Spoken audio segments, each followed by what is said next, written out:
Page number 102, page 10। A uniform rod of length 2 metre. Uniform rod का क्या मतलब है? एक ऐसी रॉड है जिसमें मास इक्वली डिस्ट्रीब्यूटेड है, हर तरफ मास क्या है? सेम है, कहीं ज़्यादा कहीं कम नहीं है। इस बात को फिज़िक्स की ज़बान में कैसे बोलते हैं? यूनिफॉर्म। ठीक है, uniform mass. A uniform rod of length 2 meter is placed on a wedge। इसकी जो लंबाई है वो कितनी है? 2 मीटर है, सही है। और उसको एक वेज पे रखा गया है, ठीक है, इस रॉड को 0.5 metre from its one end. इसके एक एंड से यहाँ तक का फासला कितना है? इसका मतलब बिल्कुल बीच में नहीं रखा गया, बल्कि कहाँ रखा गया? 0.5 मीटर यहाँ रखा गया।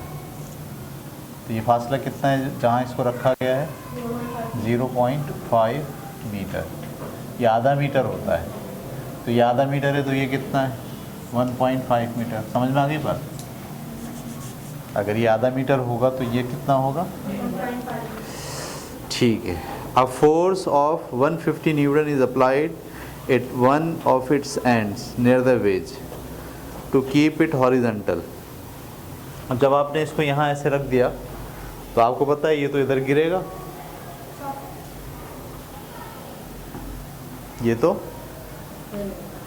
ये बैलेंस हो जाएगा। बैलेंस तो नहीं होगा ना, ये इधर 0.5 है तो ये तो इधर धड़ाम से गिर जाएगा। तो इसको बैलेंस करने के लिए इन्होंने क्या करा है? यहाँ पर कोई वेट रखा है। वो वेट कितना रखा है? कितना वेट है बताएं? 150 न्यूटन का वेट रखा है। यहाँ से यहाँ तक का फासला कितना? 0.5। 150 न्यूटन का वेट रखा है।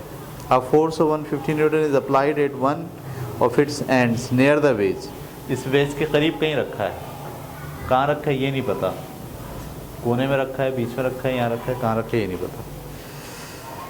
टू कीप हॉरिजॉन्टल, इसको क्या रखने के लिए? हॉरिजॉन्टल रखने। Find the weight of the rod and the reaction of the ways. आपको रॉड का वेट निकालना है और इसका जो रिएक्शन है वो कितना होगा ये मालूम करना है, ठीक है। तो इन्होंने देखें यहाँ पर आप तस्वीर अगर देखेंगे तो तस्वीर के अंदर ये इसका वेट है जो ग्रेविटेशनल जगह से गुजर रहा है। इसका नाम क्या रखा हुआ है? जी। ये इसका वेट है, और ये जो वेट यहाँ रखा हुआ है ये इसका वेट है। इसको किससे ज़ाहिर किया गया है? F से। सही है। और यहाँ से यहाँ तक का फासला कितना है? जो वेट इन्होंने यहीं रखा कोने पे। वेट कहाँ रखा है? कोने पे। तो यहाँ से यहाँ तक का फासला कितना है? 0.5। और ये इसका सेंटर है रॉड का, ठीक है, जहाँ से इसका वेट गुजरेगा। आपको पता ना वेट कहाँ से गुजरता है? तो यानी ज़मीन जब इसको खींच रही है तो यहाँ से खींच रही है, ऐसे गिरने की कोशिश करेगा, ठीक है। तो हम यहाँ पर इसको हमने जी माना, ये वाला पॉइंट बी है और ये वाला पॉइंट ए है, और ये वाला पॉइंट जहाँ ये टिका हुआ ये क्या है? ओ है। सही है। तो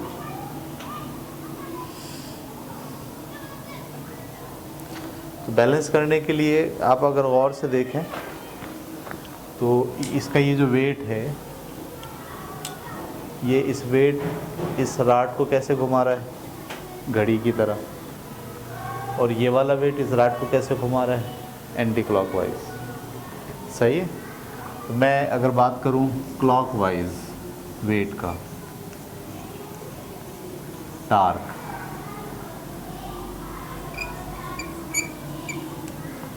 तो क्लॉकवाइज टार्क क्या होगा? फोर्स और आर्म ऑफ द फोर्स,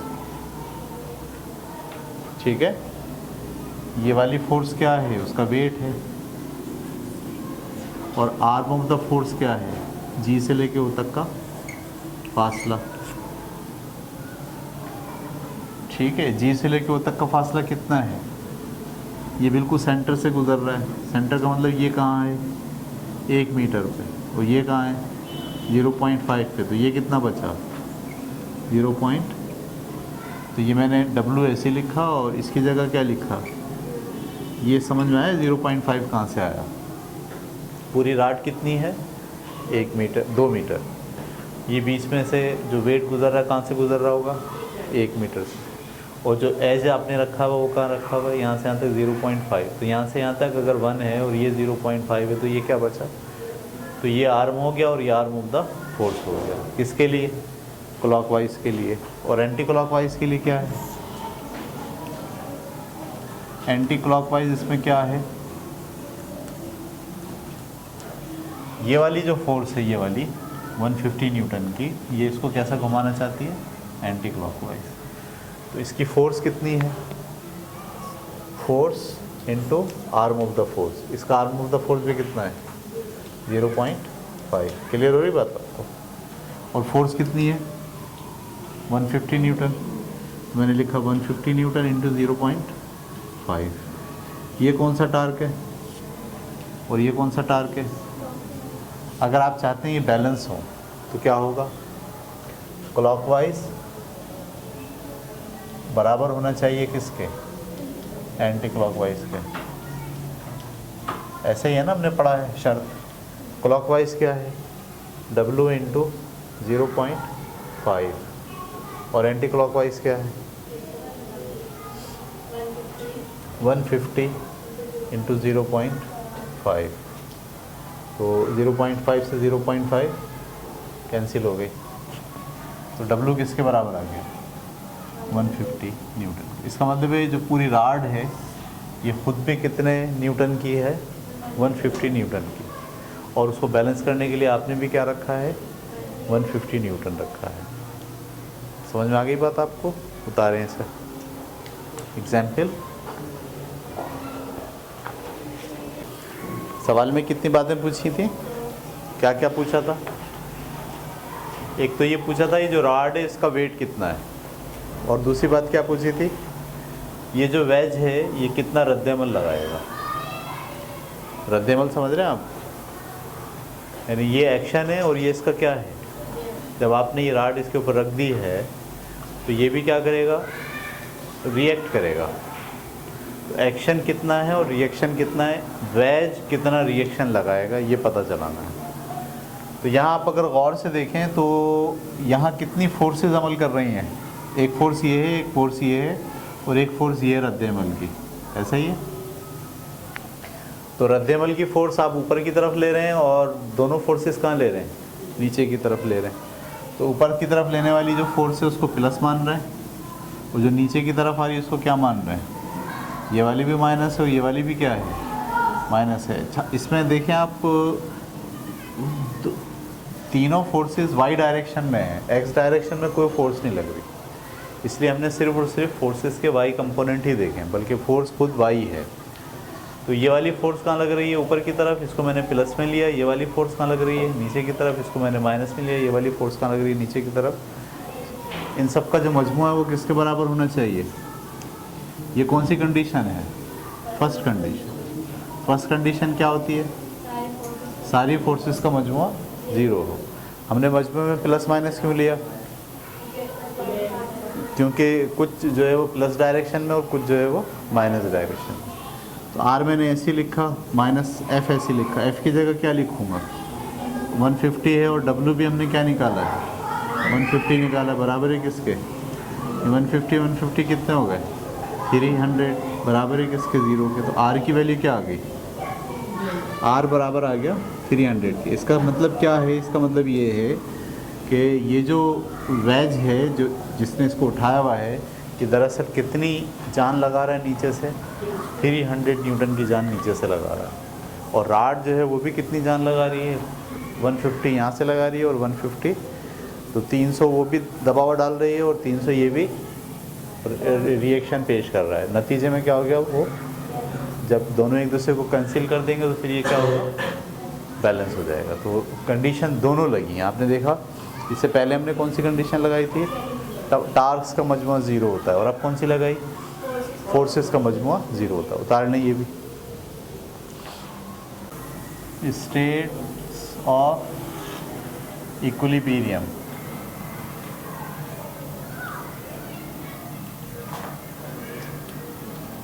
सही।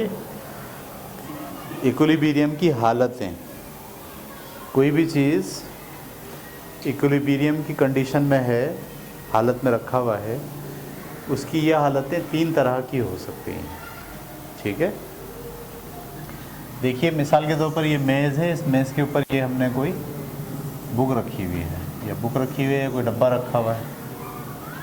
अगर मैं इसको यहाँ से थोड़ा सा उठाऊँ, क्या करूँ, थोड़ा सा उठाऊँ इस बुक को, कैसे उठी हुई नज़र आएगी, ये ना, मैंने बुक को क्या करा, थोड़ा सा उठाया और उठा के वापस छोड़ दिया, तो क्या होगा, वापस नहीं जा जाएगी, सही है।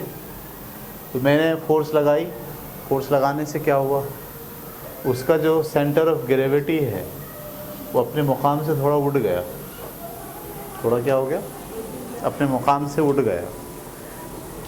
और जब मैंने फोर्स को हटा लिया तो वापस अपने मुकाम पर आ गया। तो ऐसी पोजीशन में जो ये बुक जो रखी हुई है, या जो बक्स रखा हुआ है, ये कहलाएगा इक्विलिब्रियम कंडीशन में,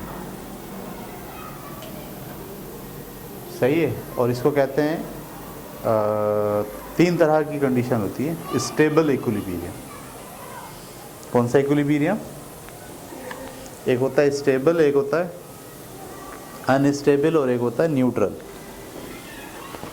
ठीक है। तो स्टेबल, अनस्टेबल और न्यूट्रल,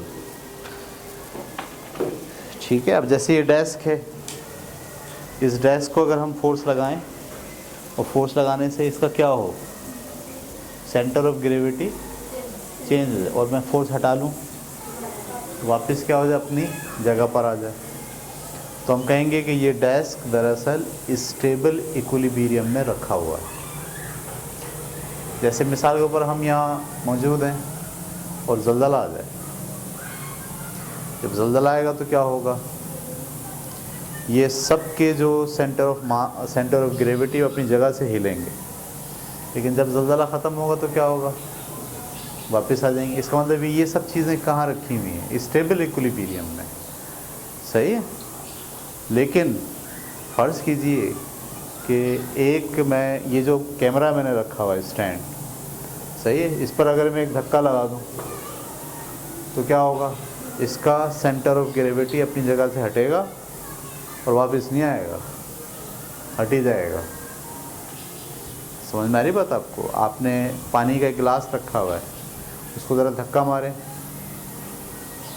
तो वो क्या होगा, लुढ़क जाएगा, सही। मार्कर आप खड़ा कर दें, ज़रा पेंसिल खड़ी कर दें, उसको धक्का मारें, धक्का मारने से उसका सेंटर ऑफ ग्रेविटी अपने असल मुकाम से हटेगा, फिर क्या वापस वहाँ आएगा, वापस वहाँ नहीं आएगा, बल्कि हमेशा के लिए अपने असल मुकाम से हट जाएगा, सही। अभी बैंक की इमारत है, उसका एक सेंटर ऑफ ग्रेविटी है, अगर ज़लज़ला आएगा तो वो सेंटर ऑफ ग्रेविटी अपने मुकाम से हटेगा, तो क्या वापस आएगा, वापस नहीं आएगा।